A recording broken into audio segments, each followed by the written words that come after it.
பெற்றோர்களே, உங்கள் பிள்ளைகளுக்காக நீங்கள் பிரார்த்திக்காவிட்டால், உங்கள் பிள்ளைகளை சீரமைக்க பாடுபடாவிட்டால் வரும் காலம் மிக அதல பாதாளமாய் திகழும். அல்லாஹ் நம்பிக்கையாளர்களின் பிரார்த்தனையாய் குர்ஆனிலே சொல்கிறான், ரப்பனா ஹப்லனா மின் அஸ்வாஜினா வ ذُرِّيَّاتِنَا. இறைவா, எங்கள் வாழ்க்கை துணையிலிருந்தும் எங்கள் சந்ததிகளிலிருந்தும் குர்ரத அயுன், கண்குளிர்ச்சியை ஏற்படுத்து. என் பொண்டாட்டி பிள்ளைங்களை பார்த்தா அப்படி ரிலாக்ஸா இருக்கணும், கண்குளிர்ச்சி வேண்டும்.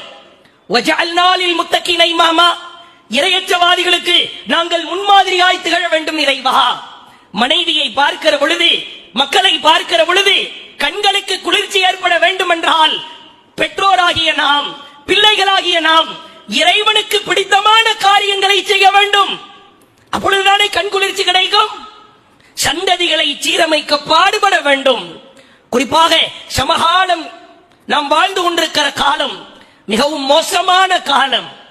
சமூக வலைதளம், ஆன்லைன் அடிமைத்தனம், இவனுக்கு மார்க்கம் இல்லை, மார்க்கத்தின் மீது பற்று இல்லை.